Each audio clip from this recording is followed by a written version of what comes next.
Hello YouTube and welcome to Jet Ski update number 14. In today's video I'm going to be temporarily installing the cylinder on the X2 engine so I can take some measurements and so that I can show you guys the issue that I was having with port opening. Basically trying to figure out whether or not I am going to use a base spacer. And then I am going to check the squish on the engine and determine whether or not I need to remove more material from the deck of the cylinder. I forgot to mention in my last video, the reason why I don't just plane the head is because it's already been planed. And so I can't really remove any more material from it. Okay, so this is all about to get a little bit confusing for you and me both. Because of the way the port timing was on this from the factory, I decided to do some porting, but also to make a base spacer. Okay, so this is basically the problem that we have with the factory setup.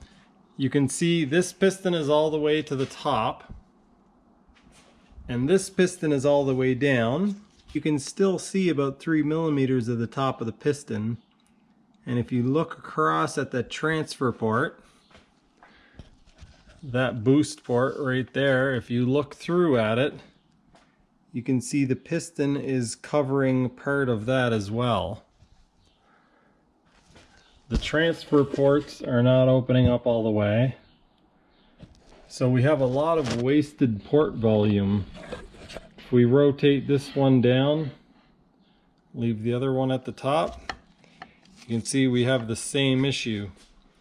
This is the piece that I made for a base spacer.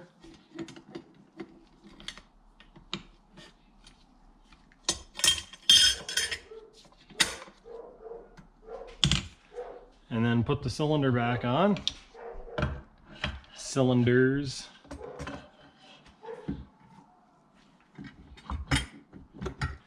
Now you guys can see at bottom dead center, our ports are all completely open. There are some problems with this. I am going to be raising all of my port timings. I am aware of that, and this might not work. It might be too far with the exhaust port timing.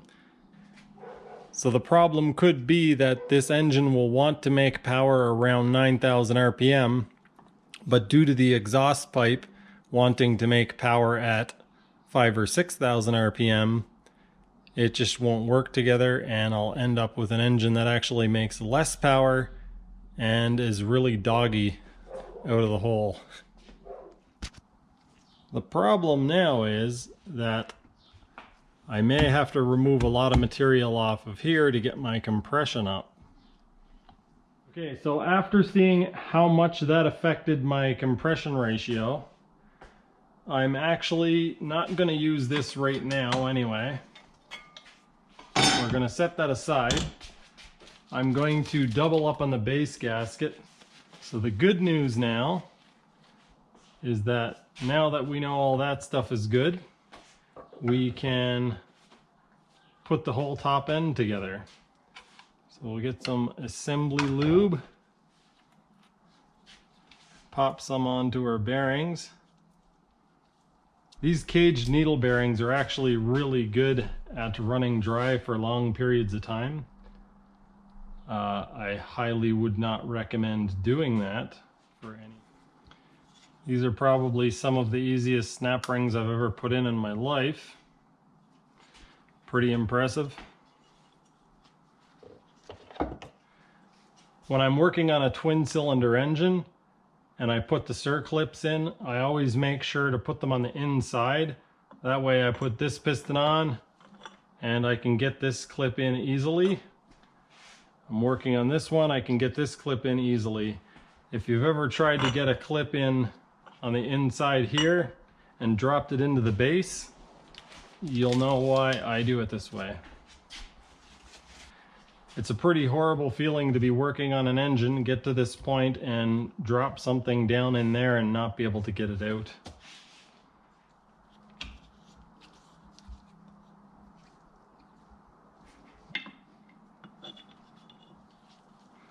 I like to stick my finger through to locate the rod, and that way it makes it really easy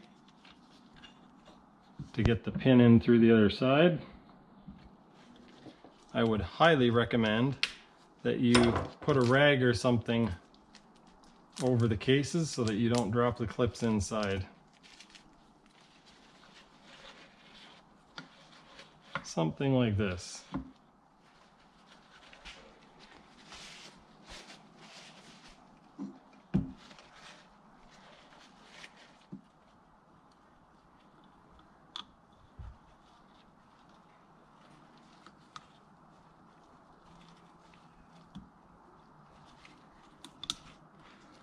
Again, I don't know if it's these SBT pistons or these clips or how shallow the groove is, but these are the easiest clips I think that I've ever installed.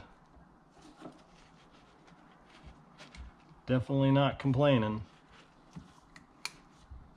That is incredible how easy that is. Alright, now I'm going to take a little screwdriver and make sure that the clip is seated properly. There's all sorts of debate about what orientation the clip should be in. I personally believe that as long as it's in there and it's in the groove properly, you're good.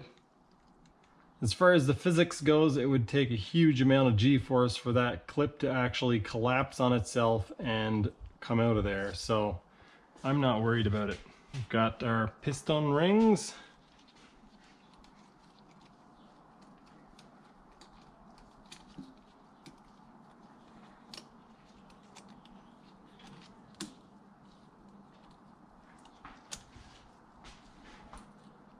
Got one installed.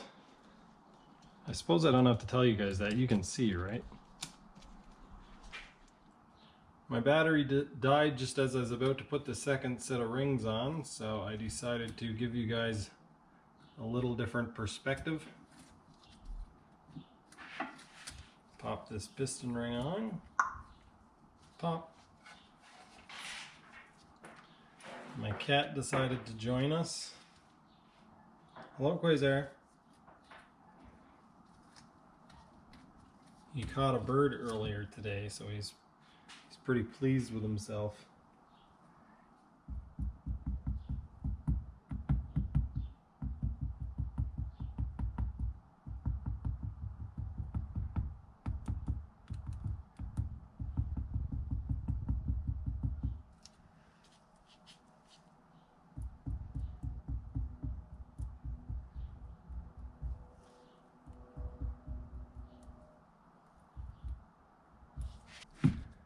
For those of you who don't know, my father was a motorcycle mechanic, a small engine mechanic, for 40 years until he passed away a few years ago.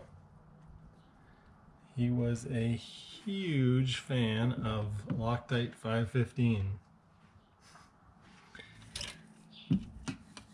Doing work is tricky when you have to make videos. Doing work is really tricky when you are making videos and you have to rescue your cat from every time he gets stuck on something.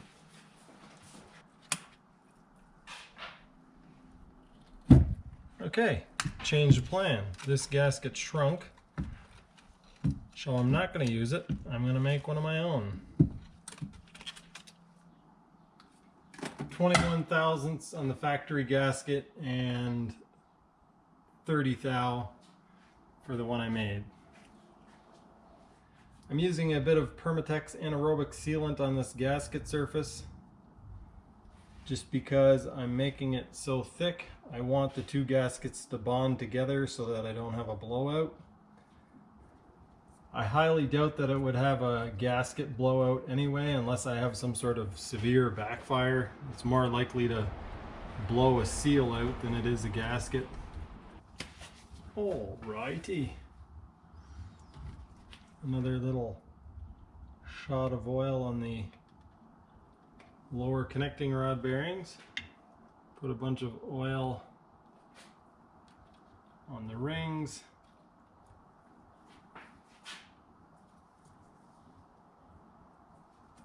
You can always add some oil in after the cylinder's on, so I'm not real concerned about soaking the pistons down. Just want a little bit on there so that the rings slide in place fairly easily. I didn't put the studs in.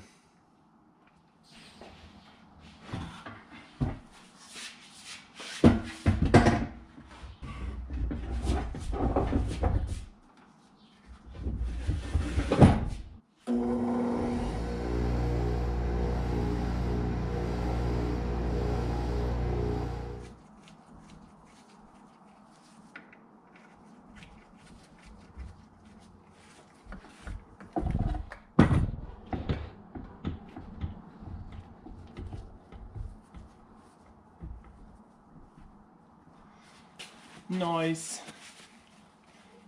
Put some Permatex on these threads.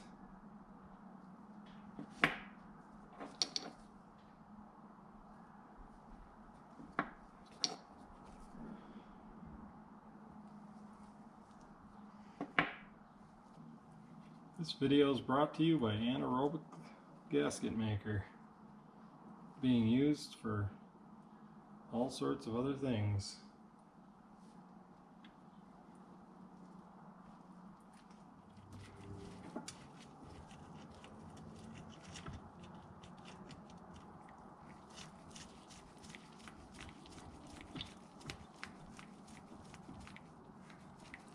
I think I hear my cat crying again. Let's go see.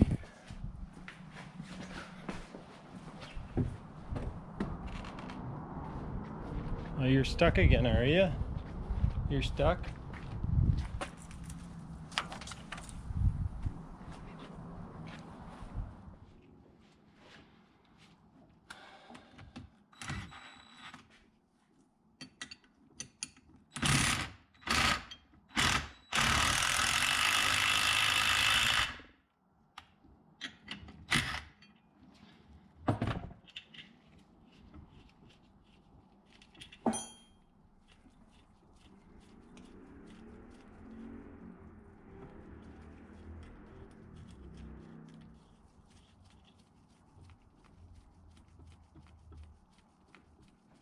Before we pop the cylinders on, I'm going to put a little bit of oil in these oil holes.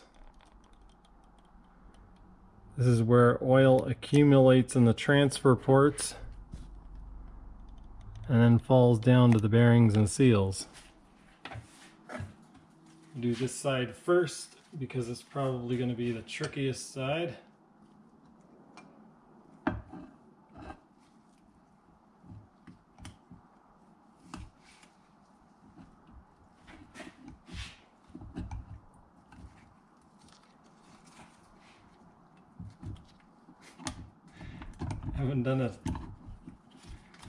Haven't done a twin cylinder mono block install in a long time.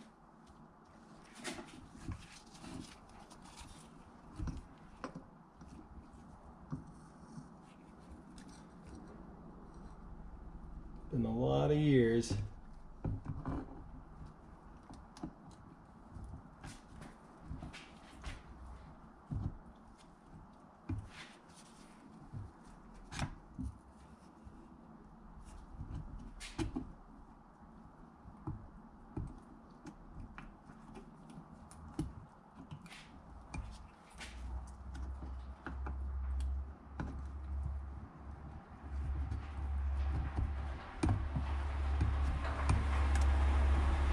Whoops. You can only hold your arms like that for so long before you get tired too.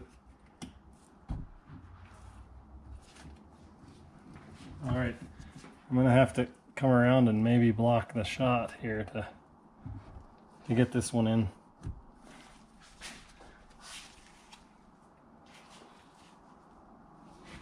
No, I think I'm maybe there. There we go. All right, look at that. Put our nuts on.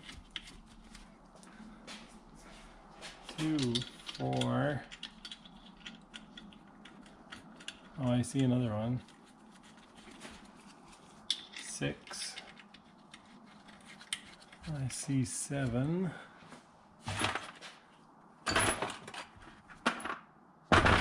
And there's number 8.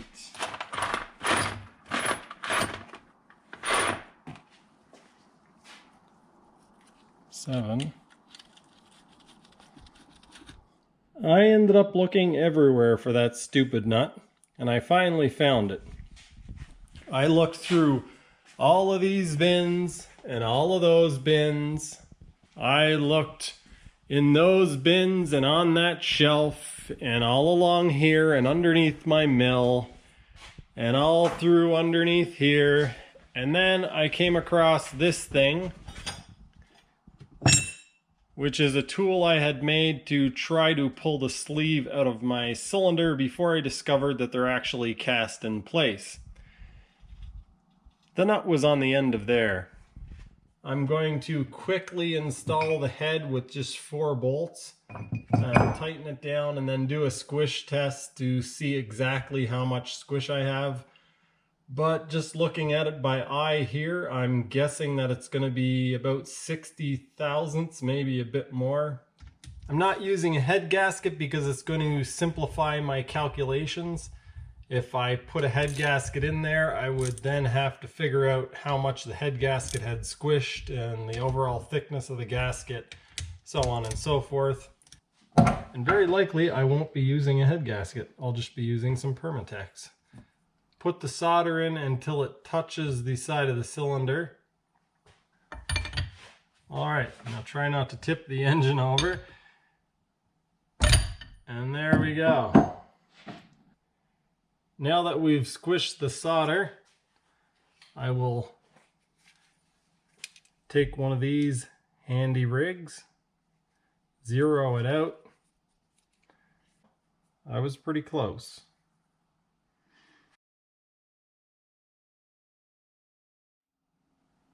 That's going to do it for jet ski update number 14. I hope you enjoyed. I know it ran a little bit long, but I wanted to make sure that it was fairly detailed. Now we know that with a 50 thousandths base gasket, or 2 base gaskets adding up to 50 thousandths, we have about 60 thousandths squish. Realistically, that is quite a bit too much. So now the question is, what do the viewers want to see? Should I remove the cylinder now and remove about 40 thousandths off of it to boost up the compression? Or should I test it in its current configuration before removing material and testing it again? Leave your thoughts in the comments on what I should do. I'm assuming that only the Jet Ski brothers will have any strong opinions about this. That's going to do it for this one. Thanks for watching, and I'll see you next time.